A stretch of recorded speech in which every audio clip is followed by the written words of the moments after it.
আজকে আমি এই ডিজাইনগুলো একটু অন্যরকম বানাইছি, যেমন আমরা বুঝতে পারেন একটা ফ্লোর প্ল্যান। এইখানে 3টা বেডরুম দেওয়া হয়েছে, একটা ড্রয়িং রুম দেওয়া হয়েছে, একটা মোটামুটি একটা ডাইনিং রুম দেওয়া হয়েছে, আর 2টা টয়লেট দেওয়া হয়েছে, একটা কিচেন রুম দেওয়া হয়েছে। তো ভিডিওটা টানবেন না, সম্পূর্ণ দেখবেন। এখানে একটু অন্যরকম একটু কাজ আছে, আমি আপনাদেরকে বুঝে বলতেছি। আগে আমরা ঘরের যে মাপটা আছে, এখানে 36 ফিট, এমনি আছে 26 ফিট, তাহলে অবশ্য 936 ফিট স্কোয়ার ফিট হয় এই ঘরটা। যেমন কারো জায়গা পড়ে এরকম টেরেস, মানে এক সাইডে ঘরের এক সাইডে একটা জায়গা পড়ে, মানে এরকম টেরেস জায়গা পড়ে, ঘর সোজা করার পরে বাকি জায়গাটা কোনো কাজে লাগে না, ঠিক আছে। তাদের এই জায়গায় হয়তো এই ঘরটা হয়তো তাদের জন্য মিলিয়ে যেতে পারে, ঠিক আছে। আর এই যে এখানে একটা দরজা দেওয়া হয়েছে, এটা কিন্তু ড্রয়িং রুম।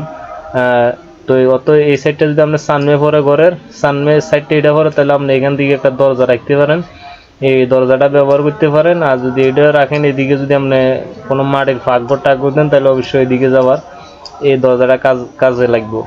আর যদি আপনার ঘরের ফার্স্টটা এই সাইডটা পরে, তাহলে মানে সানমে সাইডটা ঘরে যদি এই সাইড পরে, তাহলে অবশ্যই আপনি এই দরজাটা কাজে লাগবে। এটা দিয়ে আপনি মেইন ঘরে ঢোকার দরজা, ঠিক আছে। এদিকে সানমে সাইড হলে এটা মেইন দরজা, আর এদিকে সানমে সাইড হলে এটা মেইন দরজা। তো এখানে আমরা দেখতে আছি যে একটা বেডরুম আছে 11 ফিট 7 ইঞ্চি প্লাস 11 ফিট, ঠিক আছে। আর এই বেডরুমটা আছে 13 ফিট প্লাস 12 ফিট 6 ইঞ্চি। আর এই বেডরুমটা আছে 11 ফিট প্লাস 13 ফিট। আর এই ড্রয়িং রুমটা আছে 14 ফিট 6 ইঞ্চি প্লাস 11 ফিট 7 ইঞ্চি।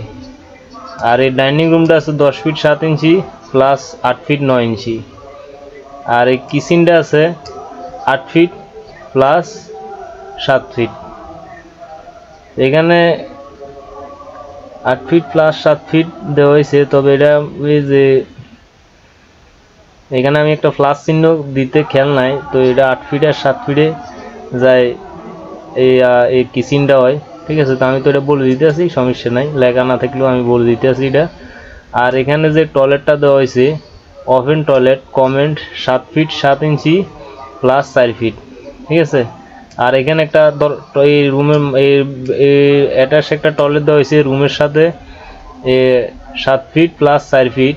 যে তেরের যদি জায়গা থাকে বা কোনো কারণবশত এরকম তেরের জায়গা পড়ে থাকে, এইদিকে এটা দিয়ে দিতে পারবেন, ঠিক আছে। আর যদি আপনাদের ঘরের সাইডটা এই সাইডে না মিসিং হয়, তাহলে এই সাইডটা যদি এইদিকের দরকার হয়, তাহলে আমরা এইদিকের সাইড সব কিছু এইদিকে নিয়ে আনবেন, এদিকে নিয়ে আসতে পারবেন, কোনো সমস্যা নাই। আর এখানে যে সিঁড়িটা 10টা ধাপ দিয়ে মিলাই দেওয়া হয়েছে, 5 ফিটে যে সিঁড়ির ল্যান্ডিংটা ঢালাইব, ঠিক আছে। সিঁড়িঘরটা 6 ফিট 2 ইঞ্চি, ভিতরে ক্লিয়ার আছে। প্রতিটা ওয়ার্ড স্ল্যাব 3 ফিট 1 ইঞ্চি করে ক্লিয়ার থাকবো। আর এমনি আছে যায় 11 ফিট 7 ইঞ্চি, তাহলে 12 ফিট করি, এমনি 12 ফিট সেন্টার। আর এমনি হলো যায় 7 ফিট সেন্টার, এমনি 7 ফিট সেন্টার।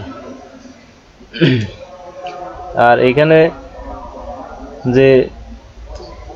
ড্রয়িং রুমে ঢুকার পরে ডাইনিং রুমের bedroom toilet kitchen open toilet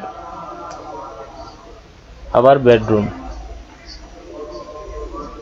তো এখানে ঘরটা দেওয়া হয়েছে যায় 1টা 2টা 3টা 4টা 5টা 6টা 7টা 8টা 9টা 10টা 11টা 12টা ফিলার উপরে এই ঘরটা দেওয়া হয়েছে। ফিলারগুলো খুব সুন্দরভাবে বুঝাই দেওয়া হয়েছে, আপনার বুঝতে কোনো অসুবিধা হইতো না। আমি যে কালারটা এখন করে দিয়েছি। আর এগুলো হলো জানালা, এই কালারটা হলো ঘরের জানালা।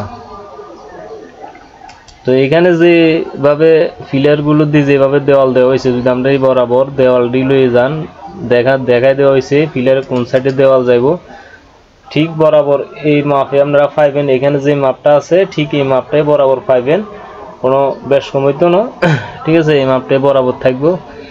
তো অবশ্যই আমার এই ধরনের আপনারা যদি কোনো ফ্রি ফ্লোর প্ল্যান সবসময় দেখতে চান, আমার চ্যানেলটা অবশ্যই সাবস্ক্রাইব করে রাখবেন। আর লাইক শেয়ার বেশি করে শেয়ার করে রাখবেন, শেয়ার দিবেন, আমার ভিডিওগুলো বেশি করে শেয়ার করে দিবেন। সবাই ভালো থাকেন।